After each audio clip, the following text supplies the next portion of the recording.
Join the conversation with the Morning Majlis. Pulse 95. Join the conversation with the Morning Majlis following the approval of the Sharjah Emergency Crisis and Disaster Management Team and the Sharjah Private Education Authority. All Sharjah private schools can resume direct education for students who opted for it from April 18 for those following the Ministry of Education curriculum, and Sunday, April 11, following all other curriculums, apart from roads being slightly busier now for us in the morning, for us simpletons. For the parents, it is slightly nervous times and maybe excited to have their children return back to school.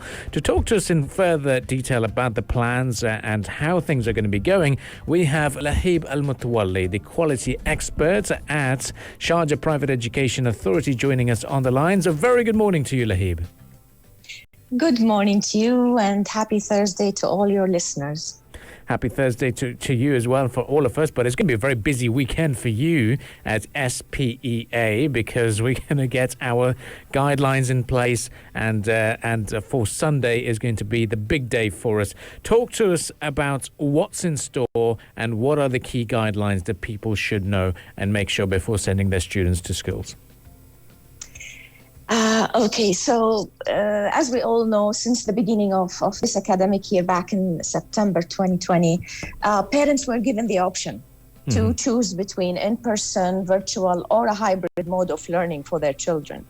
And so the option remains applicable. So it's up to the parents to choose and decide with their schools, with their kids' schools, which learning mode they would enroll their kids in. So that continues. As far as schools are concerned, the precautionary measures, again, are going to be applicable, and SPEA, that's Sharjah Private Education Authority, will continue to monitor this and, send inspection teams on a regular basis to ensure that all these precautionary measures are adhered to at all times in a consistent manner. As we all know, the key objective is really to limit the spread in schools and in the community as a whole, to ensure a safe learning environment for the children. And Laheeb, why have we decided to start the hybrid learning system for the next term? Are things like safer now? Better? The outlook is good? Yeah. So as I said, the hybrid is one of the three. So It's not like anything new. There's nothing new in this. It's just that the second part of your question is, by all means, the schools are more experienced and they became sort of experts, right, in mitigating the risks. So if we compare this time, although the numbers seem to be higher at this time, the whole world, not just in the UAE, right, but we became more aware, we're more experienced, we know what to do better than we were a year ago. And the same thing applies to schools. And actually, we constantly monitor the data, and the research very strongly demonstrates and gives evidence that when we decided on February 14th, just over a month ago, when everybody went online, that the numbers among students actually increased, meaning the schools were not the cause of the spread of the virus. It's a whole community issue that needs to be dealt with.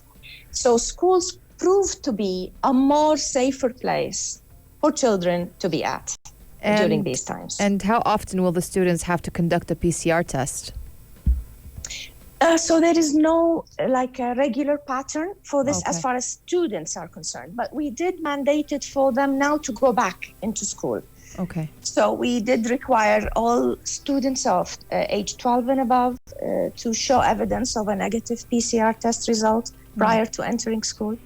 As far as staff, it's been for a while going every 14 days for those who have not been vaccinated. Okay. Every 2 weeks, yeah.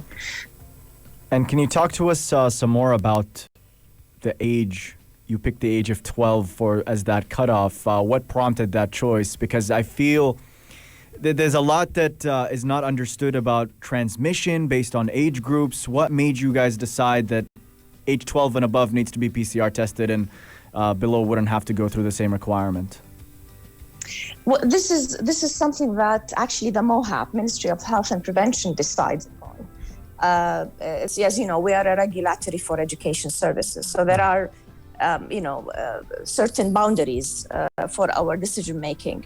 So it's, I guess, there's been a lot of research showing that children of this age group probably were more susceptible to infection more than the children of less than 12. The other thing, probably the other factor they might have looked at is the inconvenience of the PCR test for children. And hence, for example, in Dubai, they started using the saliva test, which is less invasive for the children.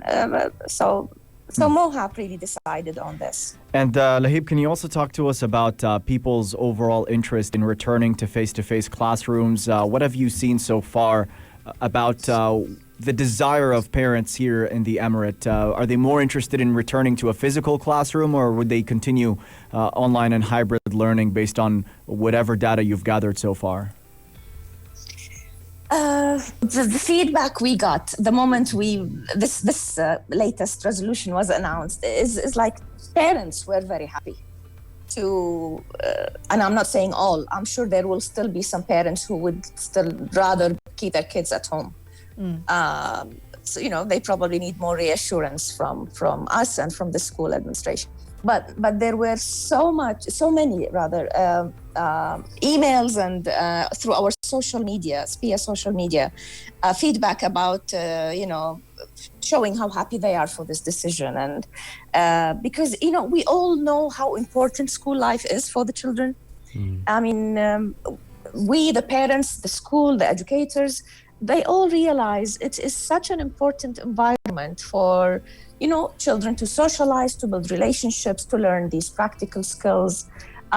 We all now remember the beautiful school life memories, and that's not to be missed, provided, of course, there is enough measures in place to ensure a safe learning environment for the children. And so in general, even schools were happy to open doors again to schools, to children.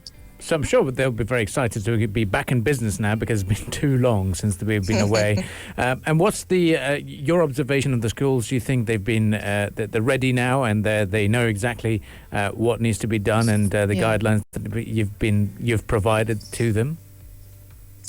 Yes, as I said, we constantly monitor this. And we've always highlighted through our communication programs to schools and to educators, there are like 5 key risk mitigation strategies that schools must adhere to at all times.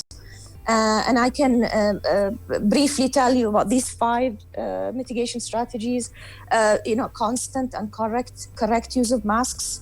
And I mean correct use of masks, because we see a lot of people, even in the community, putting the mask in a particular way, which is not the right way.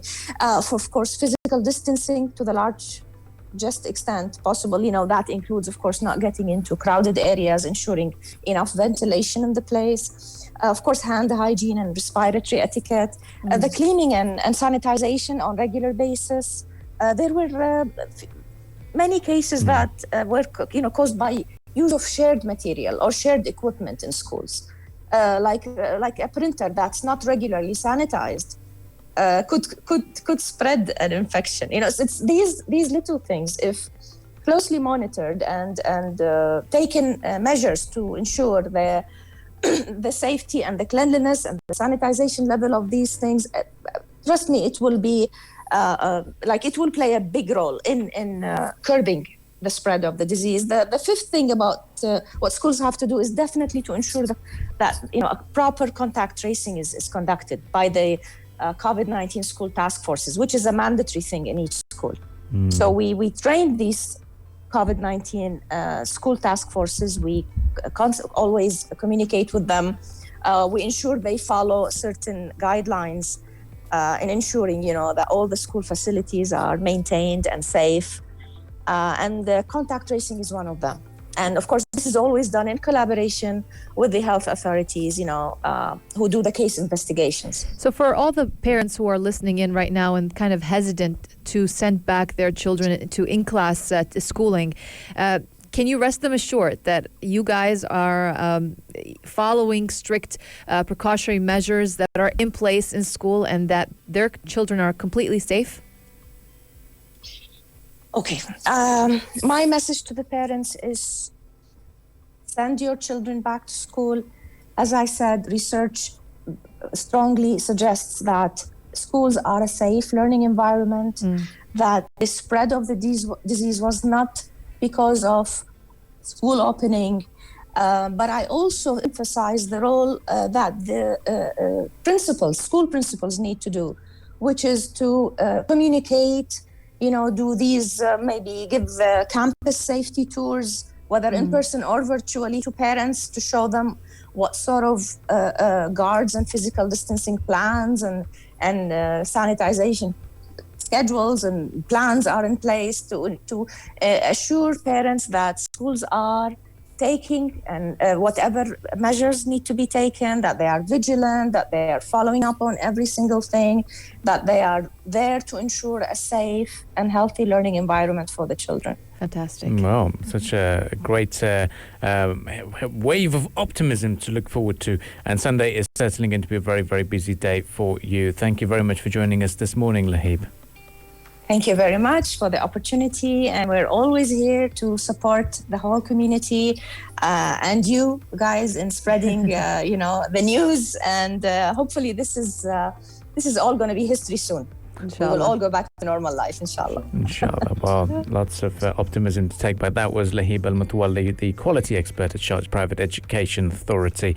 And to catch this conversation, you can log on to our SoundCloud, Apple Podcast as well to catch the audio conversation. And the video will also be up on YouTube. Stay with us. This is the Morning Majlis. Up next, we have the news headlines lined up for you. And we'll be back again right after that. If you liked this episode of the Morning Majlis, drop a like and subscribe. 95. Be sure to follow us on Instagram for all our daily updates and top stories. Pulse.